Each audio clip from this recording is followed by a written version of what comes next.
পৃথিবীর 90% মানুষ কোন যুদ্ধে জড়িয়ে পড়তে পারে? ওই যুদ্ধেই জড়িয়ে পড়তে পারে যেই যুদ্ধ মসজিদে আকসাকে কেন্দ্র করে হবে।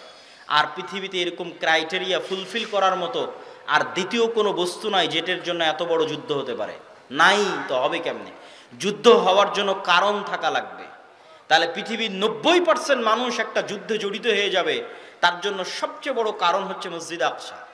যেই সমস্ত আল মালহামাল কুবরার কথা রাসূলুল্লাহ সাল্লাল্লাহু আলাইহি ওয়াসাল্লাম বলেছেন যে কিয়ামতের পূর্ব মুহূর্তে এমনও যুদ্ধ হবে যে একটা পাখি উঠতে উঠতে ক্লান্ত হয়ে যাবে লাশের উপর দিয়ে।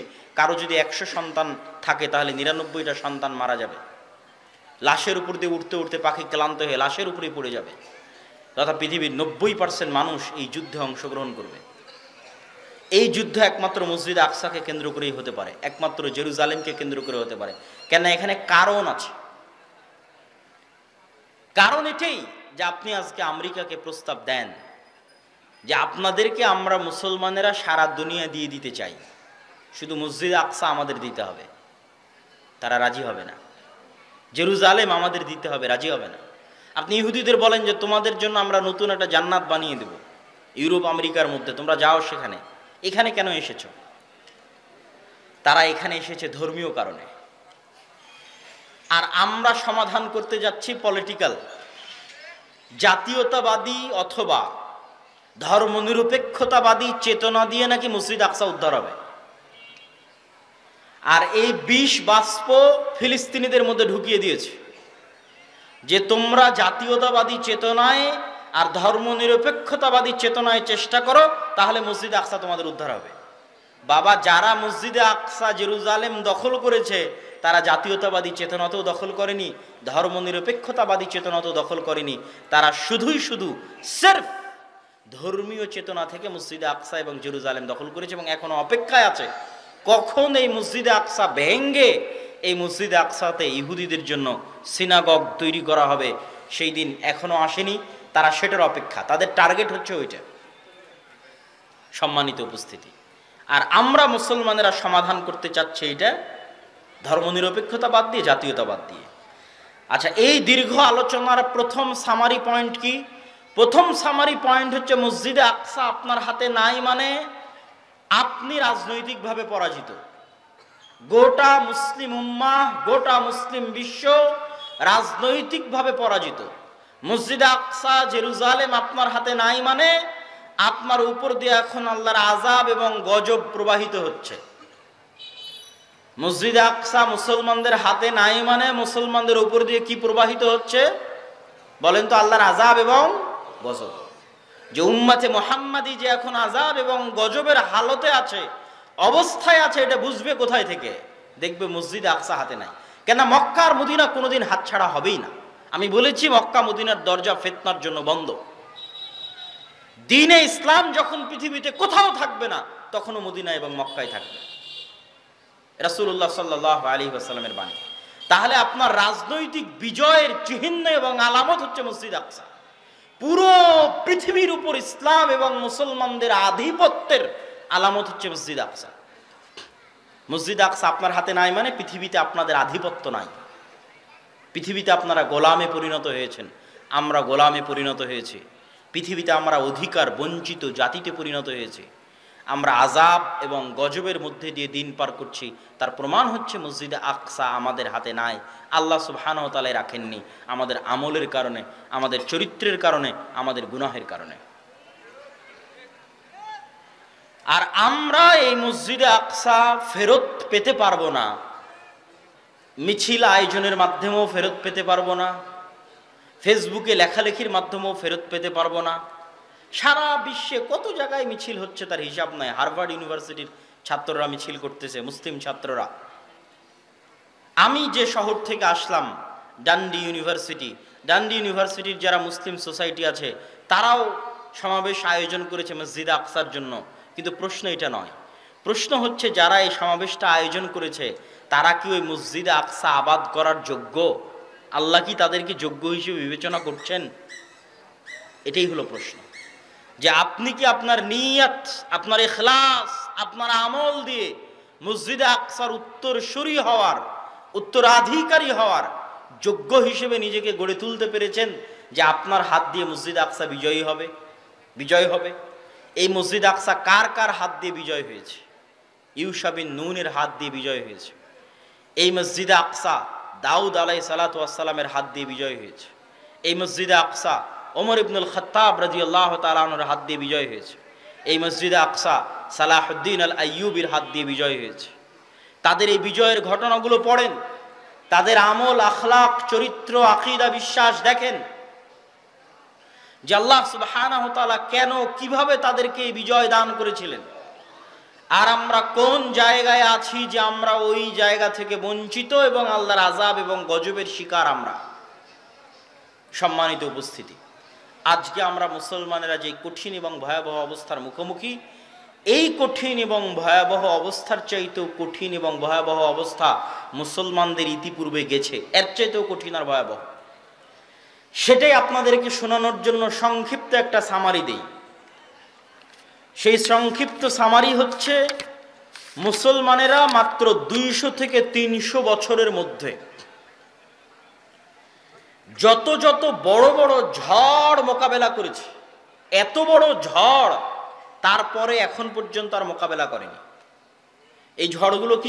ক্রুসেডারদের ঝড়, যারা মসজিদ আকসা নিয়ে চলে গেছিল। 2, মঙ্গোলীয়দের ঝড়, যারা বাগদাদে লক্ষ লক্ষ মুসলমানকে জবাই করেছিল, মুসলমানদের খলিফাকে পর্যন্ত জবাই করেছিল, আব্বাসীয় খেলাফতের পতন ঘটিয়েছিল। 3, কর্ডোভা, গ্রানাডা এবং স্পেনের পতন।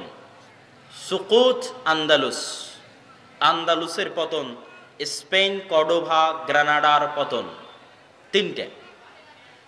এই 3টার মধ্যে এখন 2টা চলমান আছে। আপনারা শুধু মসজিদ আকসার কথা জানেন, কর্ডোভার জামে মসজিদের কথা জানেন না। আল্লাহ সুবহানাহু ওয়া তাআলা আমাদেরকে মসজিদ আকসায় যাওয়া থেকে বঞ্চিত রেখেছেন।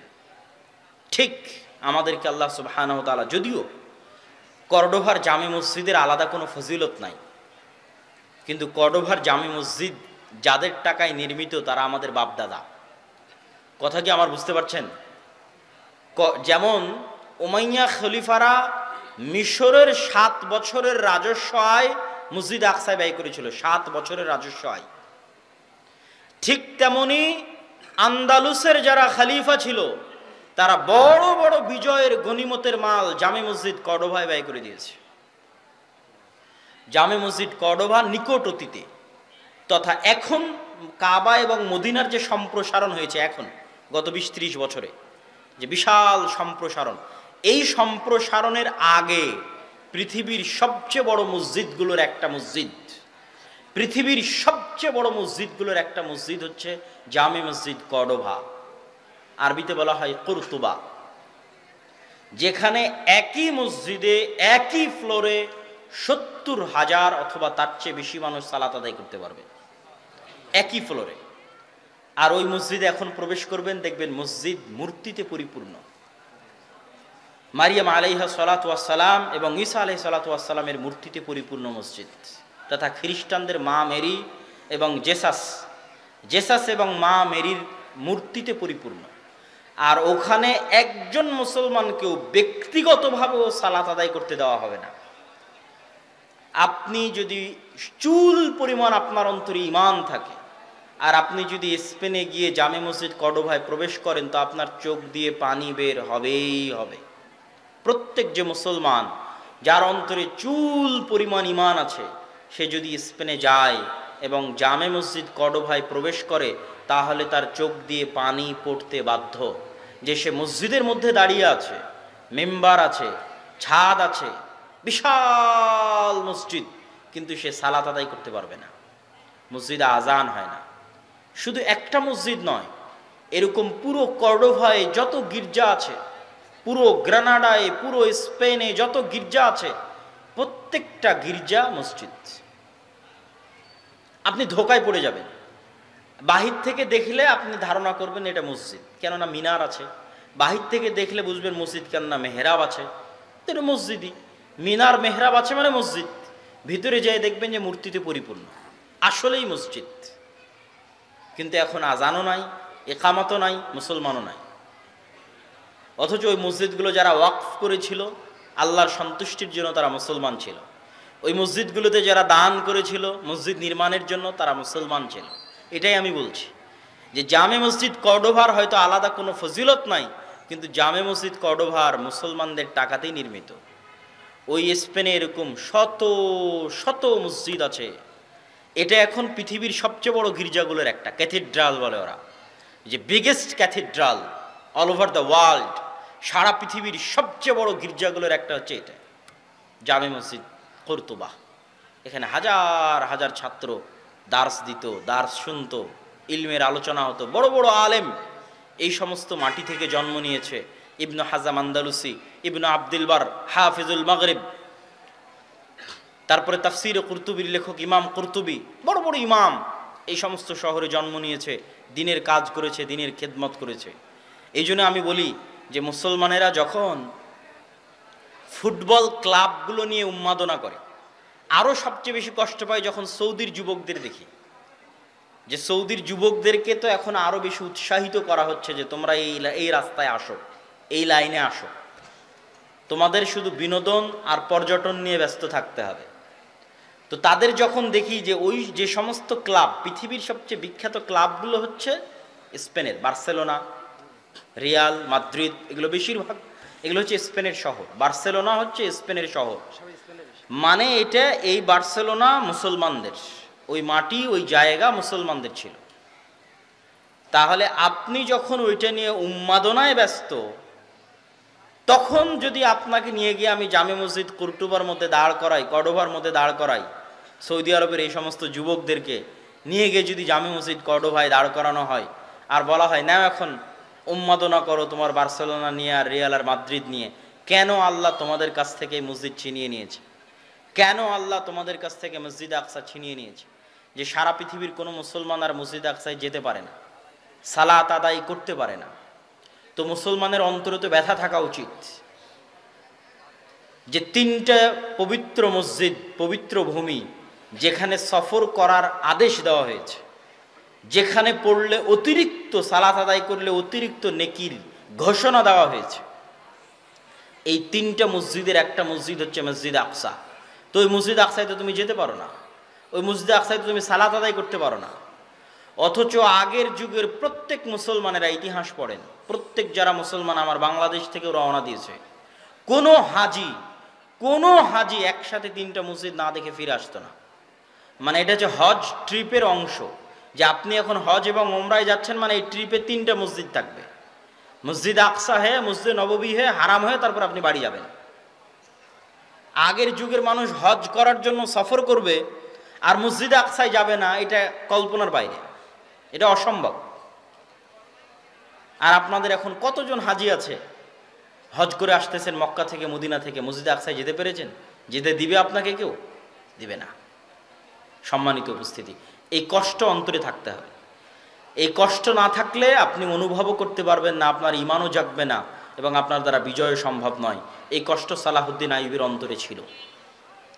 সালাহুদ্দিন আইয়ুবী পণ করেছিলেন, প্রতিজ্ঞা করেছিলেন, আল্লাহর ঘর কাবায় ততদিন পর্যন্ত হজ করার জন্য যাবেন না, আল্লাহর ঘর কাবায় ততদিন পর্যন্ত হজ করার জন্য যাবেন না যতদিন না আল্লাহর আর একটা ঘর মসজিদ আকসা। কার ঘর বলেন? মসজিদ আকসা কার ঘর? আল্লাহর ঘর।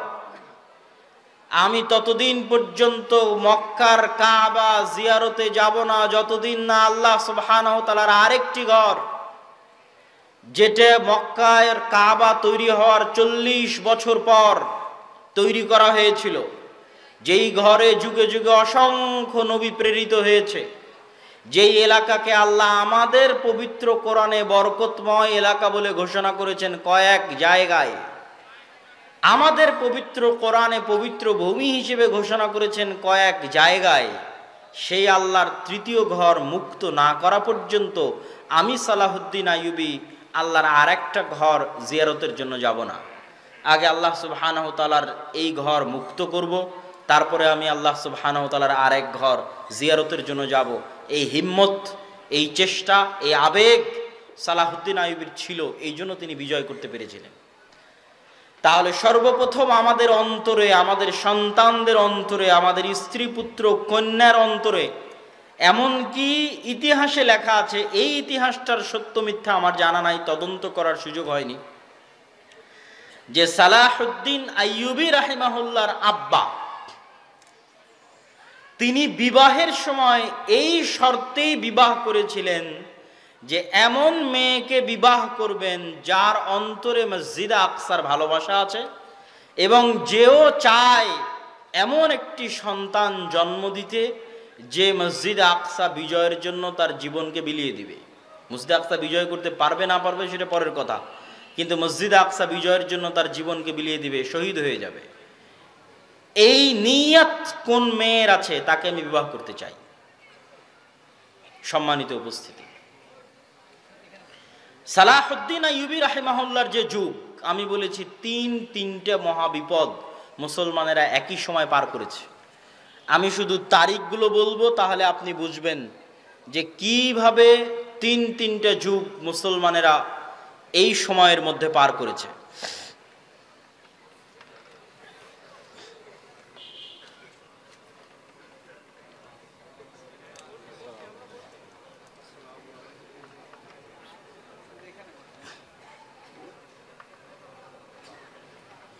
আমরা যদি 1000 খ্রিস্টাব্দ অথবা 1100 খ্রিস্টাব্দকে শুরু ধরি আর 1400 খ্রিস্টাব্দকে বা 1400 খ্রিস্টাব্দের মাঝামাঝি পর্যন্ত শেষ ধরি, তাহলে এই 300 বছর, 1100 থেকে 1400, এই 300 বছরে মুসলমানদের উপর পৃথিবীর সবচেয়ে বড় বড় কয়েকটা বিপদ গেছে। তার মধ্যে 1, মসজিদ আকসা হারিয়ে ফেলা।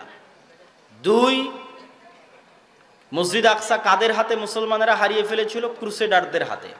ক্রুসেডাররা এসেছিল কোথায় থেকে? ইউরোপ থেকে, ইতালি থেকে, ফ্রান্স থেকে, জার্মানি থেকে ক্রুসেডাররা এসেছিল। 2, বাগদাদের আব্বাসীয় খেলাফতের পতন কাদের হাতে হয়েছিল? মঙ্গোলীয়দের হাতে।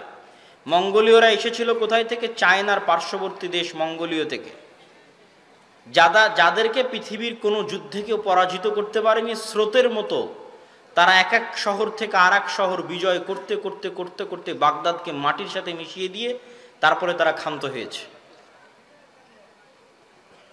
এবং ওই সময়ের আলেম ওলামারা লিখেছে যে এরা ইয়াজুজ মাজুজ। ওই সময়ের আলেম ওলামারা সন্দেহে পড়ে গেছিলেন যে ইয়াজুজ মাজুজ হয়তো এরাই। এইভাবে একের পর এক মুসলিম শহর এলাকা, কোথায় চায়না, এখান থেকে শুরু করলে Uzbekistan, Kyrgyzstan, Kazakhstan, Samarkand, বোখারা, Nishapur, Iran, Iraq, তারপরে ইন্ডিয়ার সাইডের কিছু অংশ, আফগানিস্তান, পাকিস্তান, এগুলো সব বিজয় করতে করতে ইরাকের রাজধানী, তৎকালীন আব্বাসীয় খেলাফতের রাজধানী বাগদাদ পর্যন্ত বিজয় করেছে।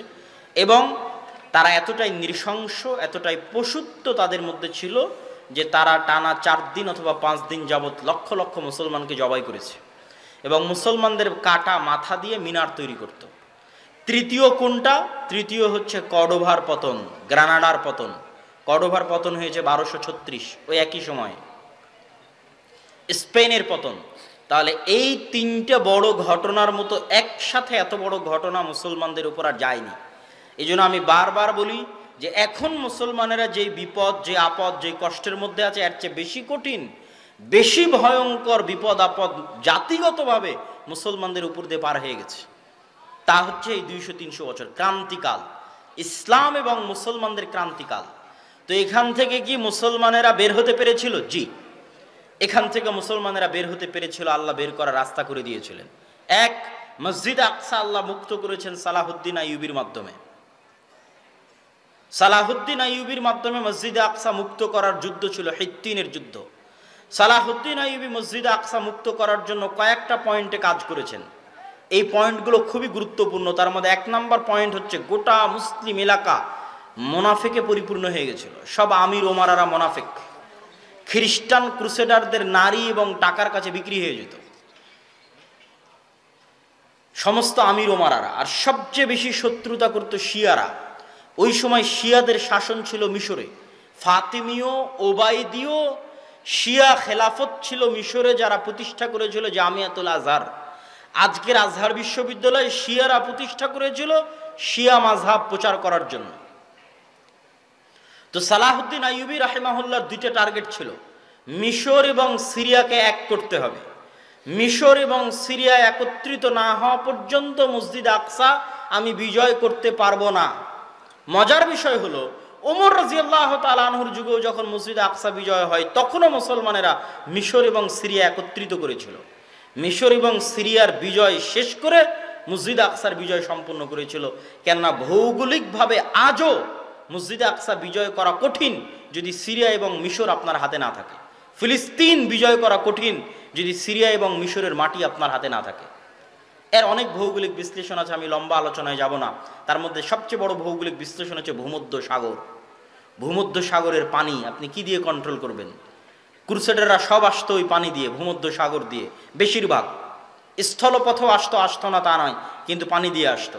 ওই ভূমধ্য সাগরের তীর কন্ট্রোলে নিতে হলে আপনাকে সিরিয়া পুরো কন্ট্রোলে নিতে হবে, মিশর পুরো কন্ট্রোলে নিতে হবে, তাহলে প্রবেশ পথ বন্ধ, অন্তত সমুদ্র দিয়ে আর কেউ আসতে পারবে না।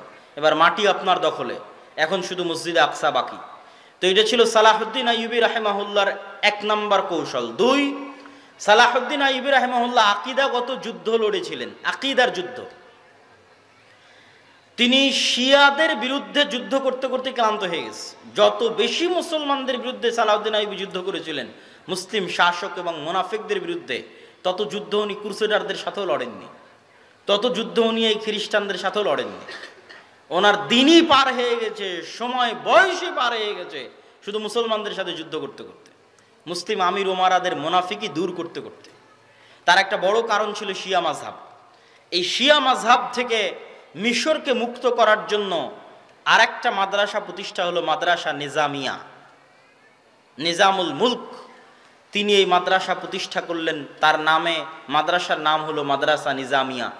যে মাদ্রাসা নিজামিয়াকে প্রতিষ্ঠা করা হয়েছিল জামিয়াতুল আজহারের মোকাবেলায়, শিয়া মাযহাবকে উৎখাত করার জন্য আরব বিশ্ব থেকে।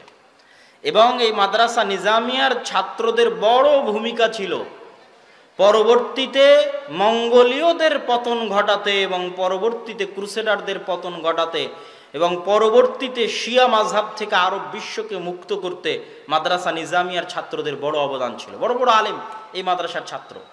ইবনু আসাকির তারিখ দিমাশকের লেখক এই মাদ্রাসার ছাত্র, ইমাম গাজ্জালি এই মাদ্রাসার ছাত্র।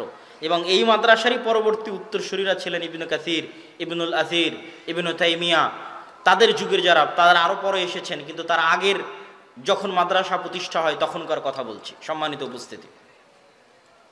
তারপরে সালাহুদ্দিন আইয়ুবী রাহিমাহুল্লাহ মিশর বিজয় করার পর জামিয়াতুল আজহার থেকে শিয়া মাযহাবকে চিরদিনের জন্য নিষিদ্ধ করে দিলেন।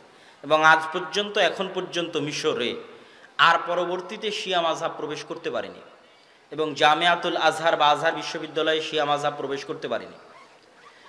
তারপরে এবার যখন তিনি জেরুজালেম বিজয়ের জন্য অভিযান শুরু করলেন, তখন সবচেয়ে বড় যুদ্ধটা হয়েছিল হিত্তিনের প্রান্তরে।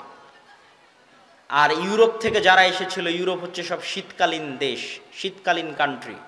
মুসলমানেরা শীতকালীন এরিয়া বিজয় করতে পারত না, স্পেন পর্যন্ত গিয়ে শেষ। স্পেনের সাথে লাগানো ফ্রান্স, স্পেনের সাথে লাগানো সীমানা ইতালির, ইতালি ফ্রান্স মুসলমানেরা বিজয় করতে পারেনি। তার সবচেয়ে বড় কারণ ছিল বরফ এবং শীত। তার পরবর্তীতে নৈতিক এবং চারিত্রিক অধঃপতন তো আছে। তারপর আজীবন ইস্তাম্বুল মুসলমানেরা বিজয় করতে পারেনি, কনস্টান্টিনোপল তখনও অবিজিত। যখনকার ঘটনা বলছি তখনও বিজয় হয়নি, এটা আমি আসবো ধীরে ধীরে এবং আমার বক্তব্য শেষের দিকে নিয়ে যাব। তাহলে কি হলো, সালাহুদ্দিন আইয়ুবী হিত্তিনের প্রান্তরে যুদ্ধ করছেন কাদের সাথে? যারা ওই সমস্ত এলাকা থেকে এসছে যেগুলোতে -ডিগ্রির শীত। তো এই জন্য সালাহুদ্দিন আইয়ুবী ওদেরকে নিয়ে চলে গেলেন মরুভূমিতে। যুদ্ধে পরাজয়ের ভান করে সবকে নিয়ে গেলেন মরুভূমিতে, যেখানে পানির কোনো ব্যবস্থা নাই, মাইল 50-100 কিলোমিটারের মধ্যে। আর চারিদিকে আগুন জ্বালিয়ে দিয়ে ব্যবস্থা করলেন গরমের, তাপের। যুদ্ধ ছিল জুন জুলাইয়ের মৌসুম, উপরে সূর্যের তাপ, নিচে মরুভূমির তাপ, আর চারিদিকে আগুনের তাপ। এই তাপ সহ্য করার জন্মগত ক্ষমতা আরবদের আছে, কেননা তারা মরুভূমিতেই বড় হয়েছে। আর যারা ক্রুসেডাররা এসেছে তারা সব এসেছিল শীত দেশ থেকে। এই জন্য গরমে গায়ের সব বর্ম, লোহার বর্ম তারা খুলে ফেলতে বাধ্য হয় এবং যুদ্ধে তাদের পরাজয় সুনিশ্চিত হয়। তবে মজার বিষয় কি? মজার বিষয় হচ্ছে ওমর রাদিয়াল্লাহু তাআলা আনহু মসজিদ আকসা বিজয় করেছেন, 1 ফোঁটা রক্ত পড়েনি। সালাহুদ্দিন আইয়ুবী মসজিদ আকসা বিজয় করেছেন, 1 ফোঁটা রক্ত পড়েনি। এবং আমি বিশ্বাস করি তৃতীয়বার যখন মসজিদ আকসা বিজয় হবে তখনও 1 ফোঁটা রক্ত পড়বে না। এই ধারাবাহিকতা বজায় থাকবে, আল্লাহ সুবহানাহু ওয়া তাআলা সেই ব্যবস্থা করে দিবেন, এটা বিশ্বাস করি অন্তর থেকে ইনশাআল্লাহ। সম্মানিত উপস্থিতি, তাহলে একটা গেল আল্লাহ সালাহুদ্দিন আইয়ুবীর মাধ্যমে মসজিদে আকসা বিজয় করলেন, আর একটা হচ্ছে আইনে জালুতের যুদ্ধ, মঙ্গোলীয়রা বাগদাদের পতন ঘটিয়ে এগিয়ে যাচ্ছে, তিনটা মসজিদ একত্রে তাদের দখলে চলে আসবে, জেরুজালেম দখলে আসবে, মক্কায় দখলে আসবে, মদিনা দখলে আসবে। তিনটা মসজিদকে বাঁচানোর মতো ওই সময় আর কোনো শক্তিশালী শাসক ছিল না, মামলুক, মিশরের মামলুকরা ছাড়া। সালাহুদ্দিন আইয়ুবীর পরপরই 50-100 বছরের মাথায় মঙ্গোলীয়দের এই ঘটনাগুলো। তখন মামলুকদের বাদশা ছিল সাইফুদ্দিন কুতুজ, জাহিরুদ্দিন আল বেরবাস। তাদের সাথে যুদ্ধে সর্বপ্রথম মঙ্গোলীয়রা পরাজয় ঘটে। তাহলে একদিকে জেরুজালেম উদ্ধার হলো, মঙ্গোলীয়দের পরাজয় হলো। পরবর্তীতে মঙ্গোলীয়দের কি হলো? পরবর্তীতে মঙ্গোলীয়রা নিজেরাই ইসলাম গ্রহণ করে নিল। এই জন্য আজকে যত পাকিস্তান, ইন্ডিয়াতে খান দেখেন, মুসলমানেরা সব খান, এরা সব হচ্ছে মঙ্গোলীয়দের বংশধর।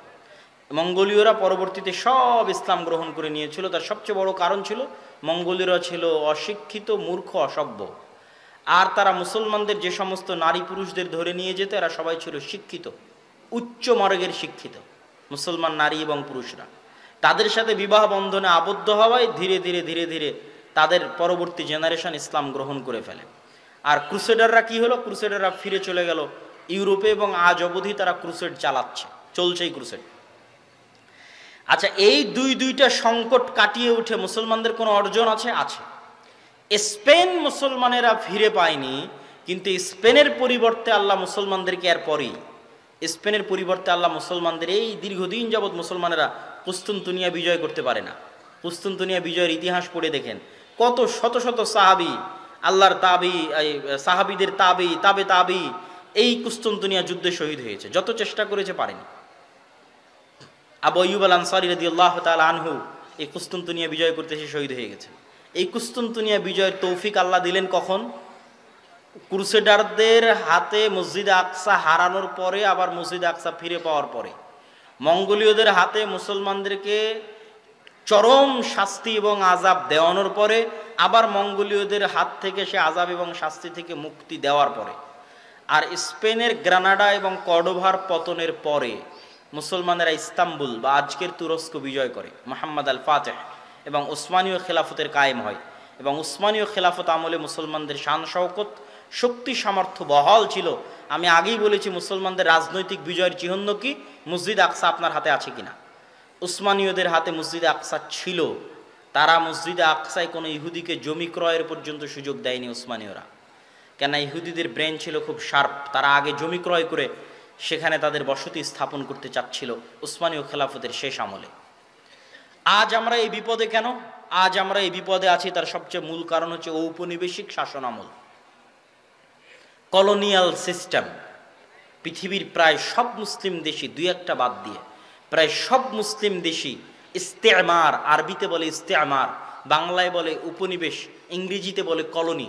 প্রায় সব মুসলিম দেশই ইউরোপের কোনো না কোনো দেশের কলোনি ছিল নিকট অতীতে। এটা হচ্ছে আমাদের উসমানীয় খেলাফতের পতনকাল থেকে নিয়ে আজ পর্যন্ত এই 150, 200, 300 বছরে, মানে আমরা যে জেনারেশন এখন অবস্থান করছি, এটার লাস্ট 200 বছর বা 250 বছর পৃথিবীর কোনো না কোনো মুসলিম দেশ, কোনো না কোনো ইউরোপিয়ান কান্ট্রির কলোনি ছিল। আমরাও 1947-এর আগ পর্যন্ত ব্রিটিশের কলোনি ছিলাম। তো 1947 তো ভাই এই কয়দিন আগের কথা। অনেকের দাদাও এখনও জীবিত আছে যারা 47 দেখেছে, এখনও জীবিত আছে। তো 47 তো কালকের কথা। তো 47-এর আগ পর্যন্ত আমরা ব্রিটিশদের গোলাম ছিলাম। এরকম সারা পৃথিবীর প্রায় সব মুসলিম দেশ কোনো না কোনো ইউরোপিয়ান কান্ট্রির গোলাম ছিল। এবং এর উপর আমার লম্বা বিস্তারিত আলোচনা আমি গতকাল করেছি। এই গোলামের নিজাম থেকে ওই ব্রিটিশরা যেমন পুরো ভারতকে 3 ভাগে ভাগ করে দিল, বাংলাদেশ, পাকিস্তান এবং ইন্ডিয়া, ঠিক ওই ব্রিটিশরা যখন তাদের আরবে কলোনি ছিল, তখন তারা আরবকে এমনভাবে ভেঙে চূর্ণ বিচূর্ণ করে দিল। কাতার নামে পৃথিবীতে কোনো দেশই ছিল না, আরব আমিরাত নামে পৃথিবীতে কোনো দেশই ছিল না, জর্ডান নামে পৃথিবীতে কোনো দেশই ছিল না, ইসরায়েল নামে পৃথিবীতে কোনো দেশই ছিল না, লেবানন নামে পৃথিবীতে কোনো দেশই ছিল না। ঠিক তেমনি বাংলাদেশ বা পাকিস্তান নামে পৃথিবীতে কোনো দেশ ছিল না। এগুলো সব ওই যে ইস্তেমার, কলোনিয়াল সিস্টেম। ওরা যখন এই দেশগুলো ছেড়ে গেছে, তখন ডিভাইড অ্যান্ড রুল, ভাগ করে গেছে, নতুন দেশ তৈরি করে গেছে। তো ওই শাম, সিরিয়াকে জর্ডানে ভাগ করেছে, লেবাননে ভাগ করেছে। একটু দিয়েছে জর্ডান, একটু দিয়েছে লেবানন, একটু দিয়েছে কাতার, একটু দিয়েছে আরব আমিরাত, একটু দিয়েছে বাহরাইন, একটু একটু করে দিয়ে ওর মধ্যে থেকে ইসরায়েল বের করেছে, ওর মধ্যে থেকে অল্প একটু জায়গা বের করেছে ইসরায়েলের জন্য, অনেক দীর্ঘদিনের সুপরিকল্পনার ফসল এবং মুসলমানদের অধপতনের ফসল, মুসলমানদের উপর আল্লাহর আযাব এবং গজবের যে আলামত সেটার প্রমাণ। আর এই আযাব এবং গজব থেকে উদ্ধার হওয়া সম্ভব নয় আমল এবং ইমানে পরিবর্তন ছাড়া। আমল এবং ইমানে পরিবর্তন ছাড়া সম্ভব নয়। আমি আপনাকে চ্যালেঞ্জ দিয়ে বলতে পারি, যেই ইহুদিরা ইসরায়েলে আছে তারা তাদের ধর্ম পালনে, আপনারা আপনাদের ধর্ম পালনে যতটুকু অ্যাক্টিভ তার চেয়ে বেশি অ্যাক্টিভ। কথা মনে হয় আমার বুঝতে পারেননি। আপনাদের কতজনের মুখে দাঁড়িয়ে আছে, আর ইহুদি একটা পল্লী মহল্লায় গিয়ে দেখবেন ওদের কতজনের মুখে দাঁড়িয়ে আছে। ইহুদিরা সারা পৃথিবীর মানুষকে চায় যে তারা খারাপ থাকুক, কিন্তু তারা নিজেরা ভালো থাকবে। সারা পৃথিবীর মানুষ মদ খেলে, জুয়া খেললে তাদেরকে গোলাম বানানো সহজ, কিন্তু তাদের সন্তানেরা যদি জুয়া খেলে, মদ খায়, তাহলে তারা পৃথিবী শাসন করতে পারবে না। এই জন্য এটা তাদের এজেন্ডা যে তাদের সন্তানেরা মদ, জুয়া, ফ্রি ফায়ার, পাবজি খেলবে না, কিন্তু তারা পৃথিবীতে এমন সিস্টেম তৈরি করবে যে মুসলমানের সন্তান জন্ম হওয়ার পর থেকে মদ, জুয়া, আড্ডা, গাঞ্জা, ফ্রি ফায়ার, পাবজি নিয়ে পড়ে থাকবে। তাহলে এরা হবে কি, এদের অবস্থা হবে গরু ছাগলের মতো। কেননা যে নেশাখোর, যে জুয়াখোর, সে গরু ছাগল। তার পৃথিবীতে কেন, বাড়ি, দেশে কেন, এলাকায় কেন, বাড়িতে পর্যন্ত শাসন ক্ষমতা কায়েম করতে পারবে না। একটা জুয়াখোর, একটা মদখোর কি বাড়িতে শাসন চালাতে পারবে? পারবে না। তো যে জুয়াখোর, মদখোর বাড়িতে শাসন চালাতে পারবে না, ও কুশ্চিনকালও মসজিদে আকসা বিজয় করতে পারবে না। যে ফ্রি ফায়ার, পাবজিতে ব্যস্ত আছে, ও বাড়ি চালাতে পারবে না, তো মসজিদে আকসাকে মেরে বিজয় করবে। তো কিন্তু ইহুদিরা তাদের সন্তানকে জন্মের পর থেকে বলবে পড়ো পড়ো পড়ো পড়ো, জ্ঞান অর্জন করো, বড় হও, পৃথিবী শাসন করতে হবে, অস্ত্র বানাও, জ্ঞান বিজ্ঞান নিয়ে ব্যস্ত থাকো, আর গোটা আরব বিশ্বকে ব্যস্ত রাখো পর্যটন আর বিনোদনে, দুবাই আর কাতারকে ব্যস্ত রাখো ফুটবল বিশ্বকাপে, আর ফুটবল বিশ্বকাপ আয়োজন করা আর এগুলো খেলাধুলা নিয়ে পড়ে থাকা যদি খুবই ভালো হতো, তাহলে ইসরায়েলই আগে থাকতো। কথা বুঝতে পেরেছেন? ইসরায়েল কিসে সবার আগে? অস্ত্র বানাও, অস্ত্র কিনো, এটাতে সবার আগে, জ্ঞান বিজ্ঞানে সবার আগে। আর ওর পাশের যে মুসলিম দেশগুলো আছে, ওরা কিসে আগে?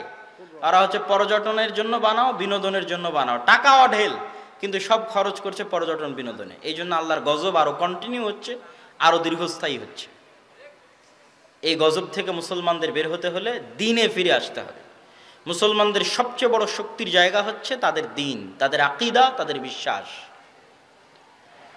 সারা পৃথিবীতে তারা শিখিয়েছে যে তোমরা সন্তান কম নাও, আর কোনো ইহুদি ফ্যামিলি পাবেন না যেখানে 6টা 7টা করে বাচ্চা নাই, পাবেন না। আপনি নিজে আজকে তদন্ত করতে পারেন, কেন এরা পৃথিবীর খুবই রহস্য ঘেরা একটা জাতি। এদের বিষয়ে কোনো তথ্য পাবেন না, এদের বিষয়ে গবেষণা করতে গেলে আপনি দেখা যাচ্ছে আউট হয়ে যাবেন পৃথিবী থেকে। অত্যন্ত রহস্য ঘেরা একটা জাতি, অনেক অল্প সংখ্যক। কিন্তু যদি আপনার পক্ষে সম্ভব হয়, বিশেষ করে যে সমস্ত মুসলমান ভাইয়েরা ইউরোপে আছেন, তারা ইহুদি পল্লীগুলোতে গিয়ে দেখবেন তাদের কয়টা করে সন্তান, আর তাদেরই এনজিওগুলো আপনার মুসলিম এলাকায় গিয়ে বলতেছে তোমাদের সন্তান কমাও। এই জন্য তারা টার্গেট করে, ইচ্ছা করে ফিলিস্তিন, গাজায় শিশুদেরকে হত্যা করতেছে। ঠিক যেমন ফেরাউন বানু ইসরায়েলের শিশুদেরকে হত্যা করত। তাহলে দুইভাবে আপনার শিশুকে হত্যা করতেছে, এক বম মেরে হত্যা করতেছে, আর এক আপনার মাথায় দিয়ে দিয়েছে যে আপনি 2টার বেশি যেন সন্তান না নেন। কিন্তু সে জন্ম দিচ্ছে 6টা 7টা 8টা 10টা করে। এই জন্য ওদের এরকম কোনো ছোট গাড়ি থাকে না। আমাদের যে ছোট কারগুলো, এই ছোট কারগুলো তারা ইউজ করে না, তারা ইউজ করে বড় 4, 6, 7 সিটের 4 হুইলার জিপ, যাতে ফুল ফ্যামিলি নিয়ে যাতায়াত করা যায়। কেন ফ্যামিলি তো 2টা সদস্য না, 6টা 7টা সদস্য, তো ছোট কারে তো হবে না। তারা সারা পৃথিবীতে সুদি বিজনেস তৈরি করে রেখেছে, কিন্তু তারা নিজেরা পরস্পরের সাথে সুদি লেনদেন করে না। মানে এক ইহুদি আর এক ইহুদির সাথে সুদি লেনদেন করবে না, কিন্তু ওই ইহুদি আবার পৃথিবীর সবচেয়ে বড় সুদি কোম্পানির মালিক। তার মানে সারা দুনিয়ার মানুষের টাকা সুদের নামে কবজা করে নাও, কিন্তু তুমি যখন আর এক ইহুদিকে ধার দিবা তখন করজে হাসানা দিবা, সুদ নয়। যেগুলো বলতেছি এগুলো দেখা বলতেছি, আপনারাও চাইলে পরীক্ষা করতে পারেন। এই রকম বড় বড় দাড়ি থাকবে তাদের 80 থেকে 90%, 3 ওয়াক্ত সালাত আদায় করবে, তাদের মসজিদের নাম সিনাগগ, 3 ওয়াক্ত সালাতের জন্য মসজিদে যাবে এবং এরকম লম্বা দাড়ির সাথে যাবে। তাহলে তাদের সাথে আমাদের শত্রুতা কি? আমাদের আকীদা বিশ্বাসে কিন্তু অনেক মিল আছে। খ্রিস্টানেরাও অপেক্ষায় আছে একজন মাসিহ আসবে, ইহুদিরা অপেক্ষায় আছে একজন মাসিহ আসবে, আমরাও অপেক্ষায় আছে একজন মাসিহ আসবে। তাহলে আকীদায় মিল হলো না ভাই? আকীদায় মিল আছে। আর মাসিহ তো আসবেই, ঈসা মাসিহ। কিন্তু কার জন্য উদ্ধারকারী হয়ে আসবেন সেটাই হলো প্রশ্ন। খ্রিস্টানদের জন্য উদ্ধারকারী হয়ে আসবেন, না মুসলমানদের জন্য উদ্ধারকারী হয়ে আসবেন, না ইহুদিদের জন্য উদ্ধারকারী হয়ে আসবেন? কোরআন এবং হাদিস বলছে মাসিহ আসবে দুইটা, একটা মাসিহ আদ-দাজ্জাল আর একটা ঈসা মাসিহ। মাসিহ আদ-দাজ্জাল হবে ইহুদিদের উদ্ধারকারী, আর ঈসা আলাইহিস সালাতু ওয়াস সালাম হবেন মুসলমানদের উদ্ধারকারী। সম্মানিত উপস্থিতি, এরকম আকীদা বিশ্বাসে আরো মিল আছে। তারাও এক, পৃথিবীতে এক আল্লাহর ইবাদত করে, মানে আল্লাহর একত্ববাদে বিশ্বাস করে সামান্যতম হলেও। তাদের মধ্যেও শিরক আছে, কিন্তু যেমন আমাদের বেরেলভী ভাইয়েরা যেমন তাদের মধ্যে শিরক থাকলেও তারা এক আল্লাহ বিশ্বাস করে, এরকম এক আল্লাহ বিশ্বাস করে। দিনের মধ্যে একটা দিন হচ্ছে ইহুদি দিন। ইহুদিরা খ্রিস্টানদের মতো তৃত্ববাদে বিশ্বাস করে না। খ্রিস্টানরা কিন্তু 3টে দিনে বিশ্বাস করে, 3টে রব বা খোদায় বিশ্বাস করে। তারা একটাই বিশ্বাস করে। মুসলমানেরাও একটাই বিশ্বাস করে। তাহলে শত্রুতা কোথায়? শত্রুতা আমাদের পক্ষ থেকে নয়। মুসলমানেরা কোনো দিনই